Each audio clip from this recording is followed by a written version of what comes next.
Bonjour tout le monde, on se retrouve aujourd'hui pour le déballage de Fate Defender of Grimhem, dépendant comment vous voulez le prononcer, avec une intonation anglaise ou française, un jeu de Fricks Game. Je connais pas leur jeu, je sais pas si c'est leur premier, leur 50e, aucune idée. À l'intérieur de la boîte, on voit un peu ce que ça va avoir l'air, un artwork un peu différent, ce qui a l'air sur les cartes de ce qui est sur la jaquette. Un peu, je trouve. On va avoir donc un territoire, genre de cartes quand même assez ouvertes. Et on va avoir donc, on va contrôler les Defenders.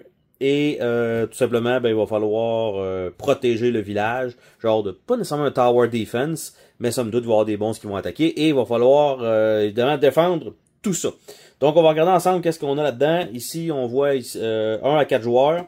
Et on a un 30 minutes par joueur. Donc, un 2 heures par partie normalement. Donc, on va regarder ça ensemble. Qu'est-ce qu'on a dans cette boîte-là?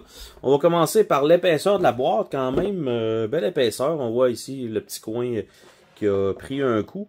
2,5 mm. Donc, c'est respectable comme boîte. Donc, pour l'instant, à avoir le livret comme ça, je dirais qu'il n'y a pas d'insert, mais on peut être surpris. Donc, on a un livret de règles comme cela. Le jeu est en anglais, bien sûr, pour cette copie-ci. On a full glare, évidemment, à cause de la lumière. Donc, on voit un peu le matériel. Il n'y aura pas énormément de matériel de ce que je vois ici. Tu sais, les plateaux, quelques héros, les boîtes de héros avec des cartes dedans, une coupe de jetons, 54 cartes de monstres et probablement le reste, ça va être des jetons. Donc, il nous explique le plateau, les cartes, comment ça fonctionne, le setup, les quêtes, une fin de tour, les attaques, le tour du monstre. Donc, c'est quand même écrit relativement gros et ça n'a que 12 pages pour ce type de jeu-là. C'est quand même assez restreint. Côté des règles, j'espère que c'est très streamliné, en fait, déjà que c'était optimisé. Donc, on a ici une première boîte qui est en blanc et Boulder. Donc, il y a l'air d'avoir deux boîtes là-dedans. Donc, et ça nous donne un petit aperçu à l'arrière. Donc, les deux personnages que je vais ouvrir par la suite. On a les plateaux génériques pour 4 joueurs. Donc, rien de particulier comme ça. Donc, les habiletés, les équipements, le deck d'événements et la défausse. On a ici quelques... Je sais pas si on doit mettre des jetons dessus ou des dés. On a des coûts pour augmenter certaines parties probablement parce que c'est des upgrade costs. On a ici de l'argent. Et l'autre côté, des plateaux noirs, aucune couleur. Donc ça, tout est imprimé directement. Aucun punch à faire non plus là-dessus. Et ici, eh bien, on a Bjorn et Alva.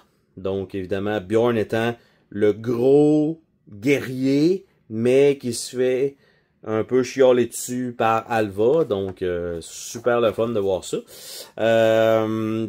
Bjorn et Alva, donc deux archers sensiblement, de ce que je comprends. Donc on a 2 guerriers et 2 archers. On a ici, bol, wow, ça c'est du mini-dé. Ça c'est petit là. Vous voyez à peu près là dans ma main, là, j'ai pas des si grosses mains que ça, là. C'est des micro-dés. Donc on a ça. On a des petits cubes, ouais, c'est même pas des cubes, là, des petits prismes rectangulaires, comme ça. Donc, on a ça. Probablement pour la petite charte de coups. On a 3 paquets de joyaux de couleurs différentes. Donc, ça, c'est très, très, très générique. Ça coûte pas extrêmement cher à mettre dans les jeux. On a quelques sacs. Donc, toujours intéressant.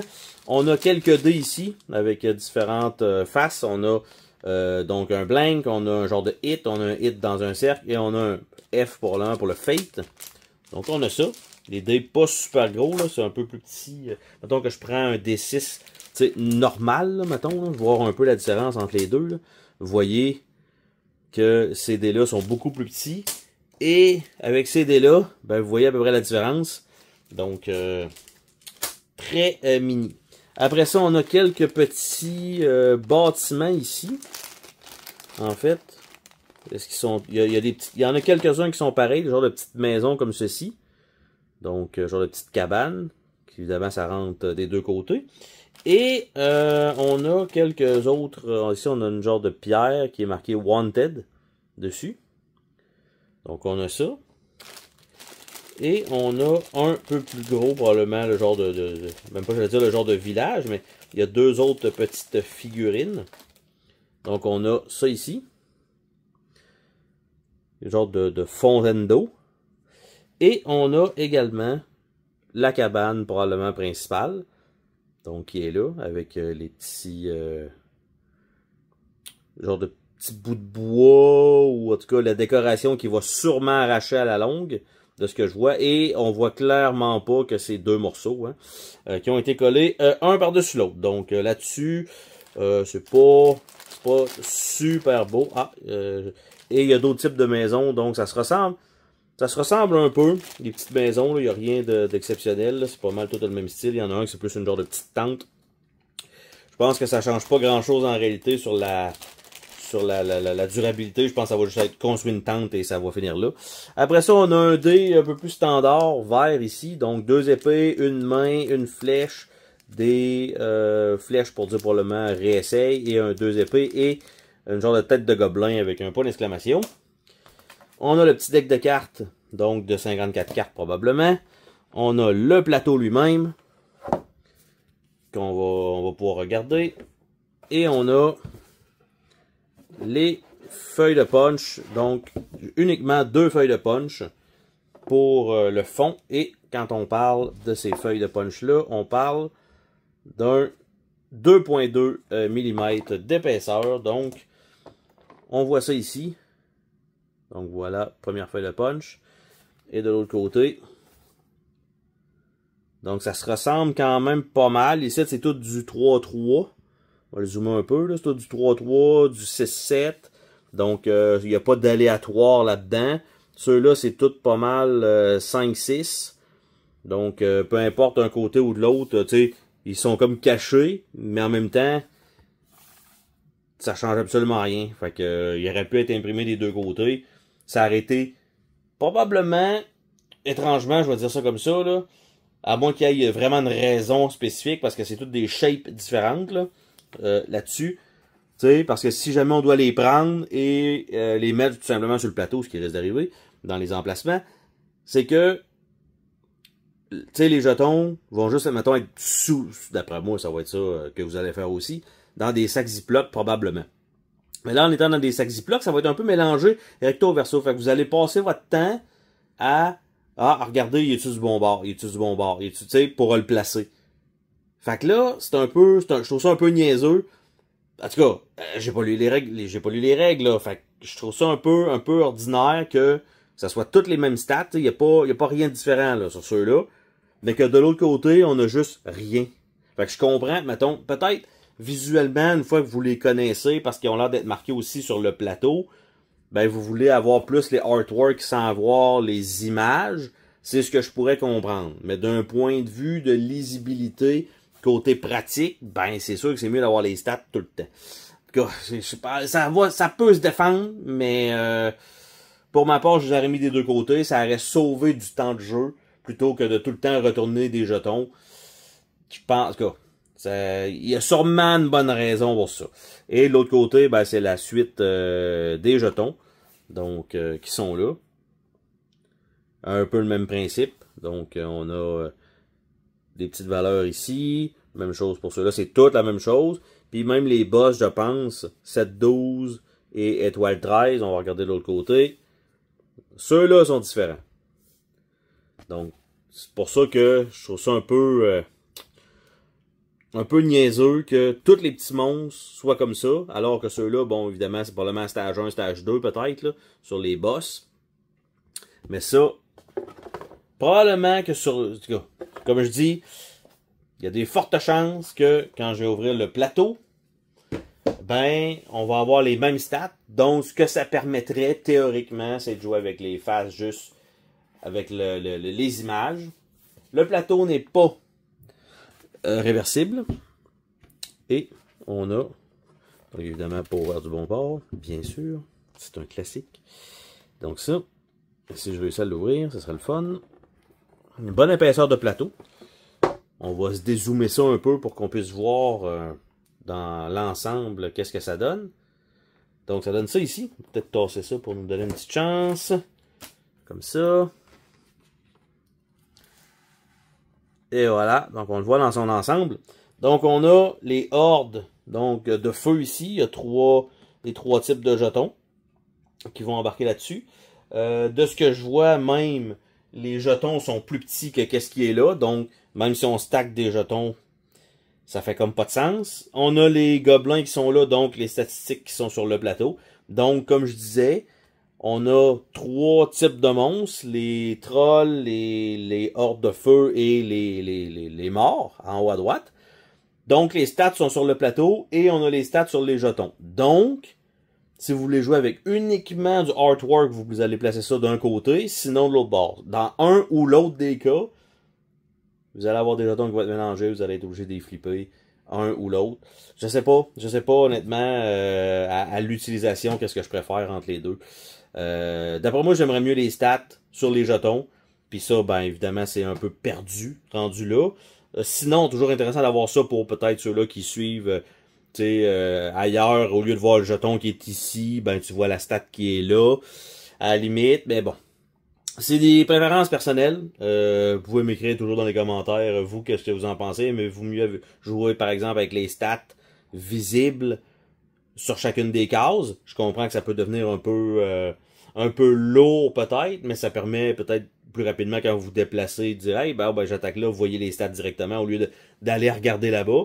Mais aussi, c'est plus le fait de quand vous allez mélanger les jetons, ben vous allez mélanger les jetons. D'une même sorte, vous allez en avoir d'un côté puis de l'autre, puis à toutes les fois vous allez les prendre, vous allez devoir regarder si vous êtes du bon côté. T'sais, si vous le mettez, les stats sont là, ça va. Si vous le prenez, puis il est à l'envers, vous allez devoir le flipper. Alors que on se serait pas posé cette question-là, on n'aurait pas eu cette manipulation-là si les stats avaient été des deux côtés ou pas du tout. Donc, c'est un choix. On a ici deux chartes à droite. Donc, et on a les légendes qui sont en bas. Quelques séries de territoires. Ici, on voit que ça a l'air d'être un genre de territoire rouge ici. Ici également, probablement qu'on ne peut pas y aller, je suppose. Les ennemis ont des flèches pour dire qu'ils arrivent de ces endroits-là. Un peu subtil, mais par exemple, vous voyez ici ces flèches-là, donc ça arrive comme cela. Donc, on va se parquer comme on était avec un zoom à 1x comme ceci, et on va regarder donc les cartes ensemble de qu'est-ce qu'on a dans le jeu, et on va finir avec les petites boîtes de personnages, voir aussi également qu'est-ce qu'on a là-dedans. Donc, les cartes, c'est pas un format régulier, de ce que je comprends. C'est un genre de shape un peu bizarre. On va regarder ça ensemble. Donc, une carte, on parle d'un 55 par 70 peut-être, 75. 55, 77 en forçant. Fait que 55, 78. Je sais que j'ai du 55, 75 en sleeve, mais là, vous voyez que c'est un peu ordinaire. Donc, on a deux sets de cartes. On a de la petite beige pâle, la petite beige foncée. Je sais pas lequel, on va commencer peut-être par les pâles, peut-être. Ils n'ont pas de finitissé, quand même une certaine qualité intéressante là-dessus. Donc, on a de l'autre côté, donc, Queen of the Dead. On a Seer of Odin, Grendel, Surt, Angbal, Nighur. Et après ça, on a probablement ce qui popule les territoires. Donc, Fiery Projectile, Whirlwind, Trending Monster, Burnt Offering, Jotun Clan, Mischievous Sprites, Fire Breathing Stone, Jotun Youth Camp, Airstrike, Reunion, Boneyard, Bad to the Bone, Eyes in the Dark, Skeleton on a Leash, Marshing, Impressive Swarm, Bone Structure, Brain Dead, Dead Trio, Sudden Death, Brutish Offense, Flanking, Foraging, Brutus the Babysitter, Strolling, Youngling, Brutal Band, Family Trip, Forest Patrol,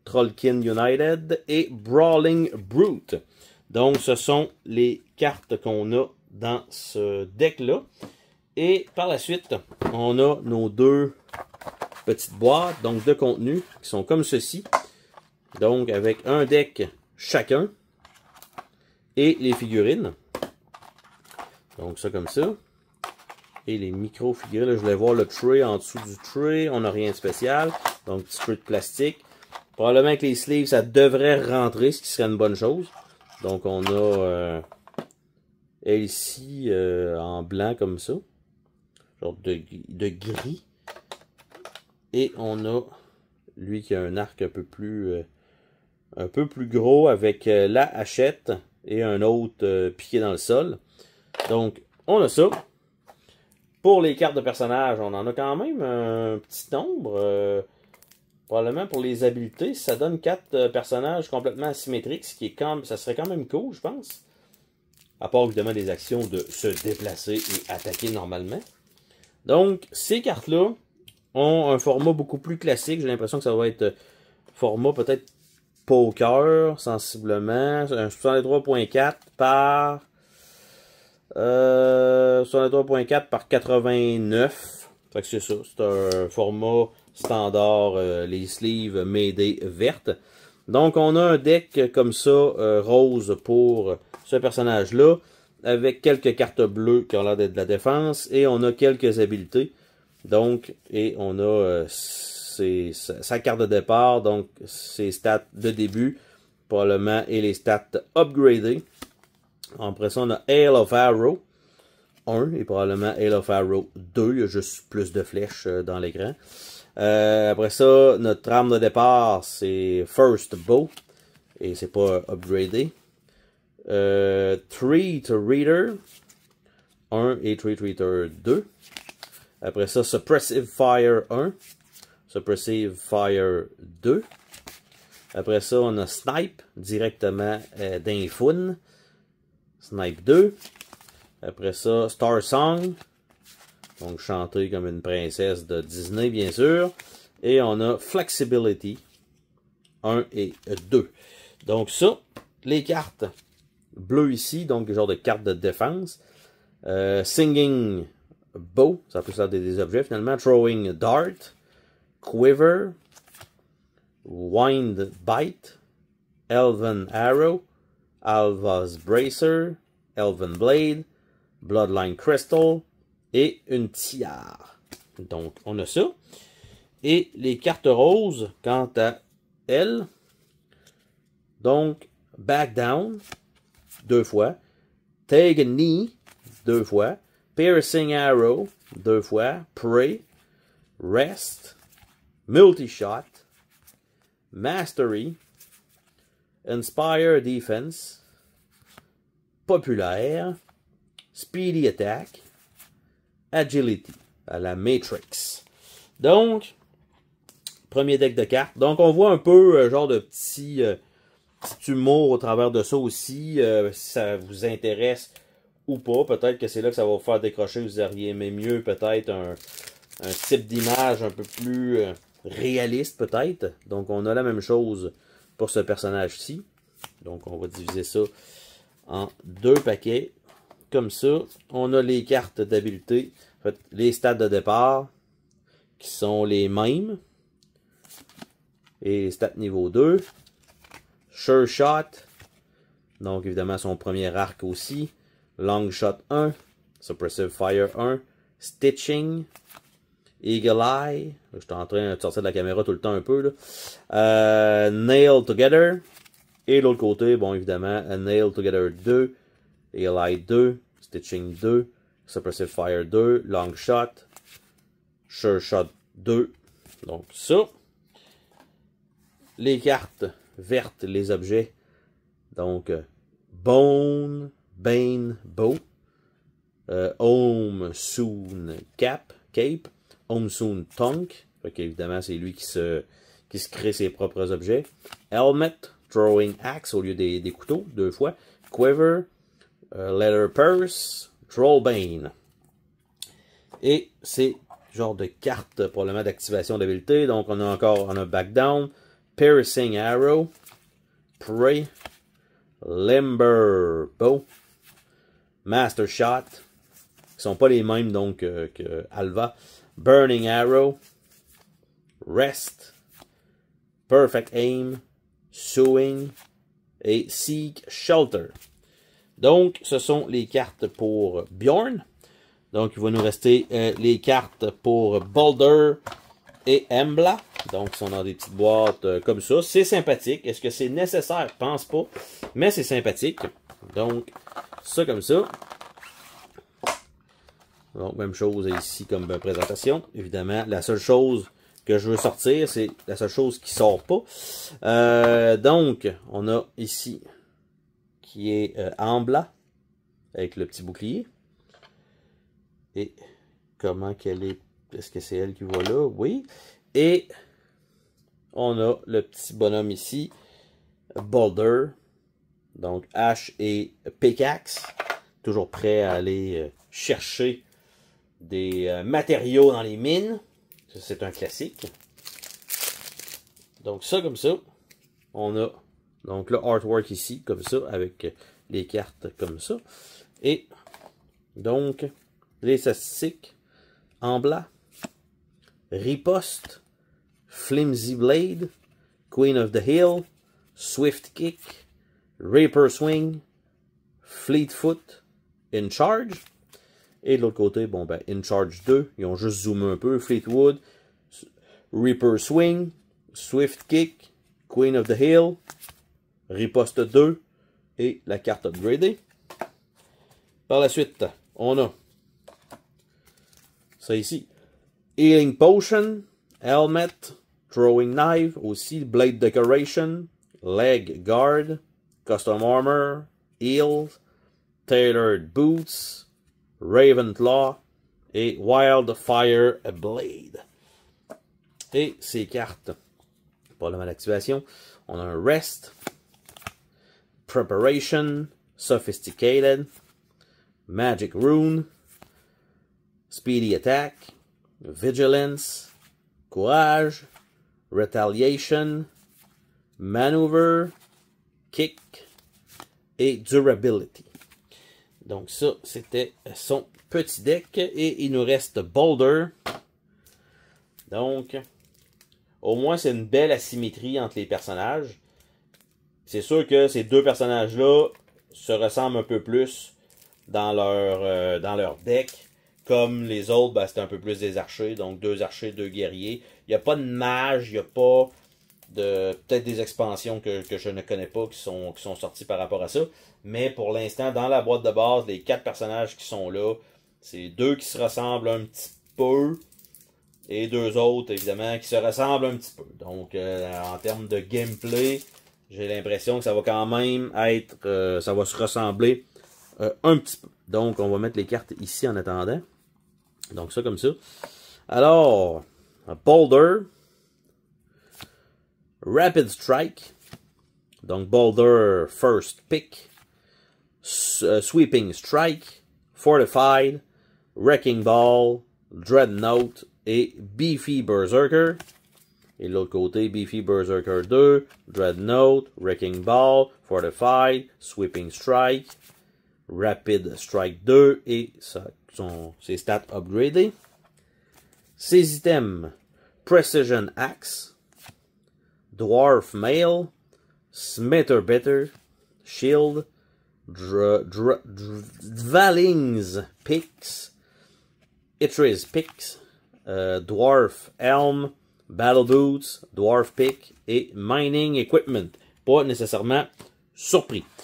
Et ces cartes, donc un Rest avec une bière, une Chopin, Berserker, Dodge, Focus, Maneuver, Kick, Durability, Miner, Short Temper, Baldur's Gate, et non pas Baldur's Gate, Seek Shelter et Portability Smithy. C'est drôle quand même que Seek Shelter, ce sont les deux messieurs qui aillent ça, étrangement. Donc, ils ont vraiment voulu pousser une partie, je pense, de cet agenda caché, ou presque, de déféminer un peu les hommes dans le jeu et de masculiniser les femmes dans le jeu. Donc, il y a cette petite partie-là qu'on voit clairement. Donc, ça peut offenser peut-être certains qui se disent « Ah, j'aurais aimé mieux qu'ils fassent pas ça. » Ben, en tout cas, on va voir. Je pense pas que ça change grand-chose, honnêtement, dans le gameplay. Mais c'est quand même noté. On va dire ça comme ça, là. Je dis pas que c'est pas correct de pas le faire. C'est juste que, somme toute, il y a une petite partie que ça aurait pu être fort probablement évité. Donc, ben sur ce, on se dit à la prochaine pour une autre vidéo. Salut tout le monde!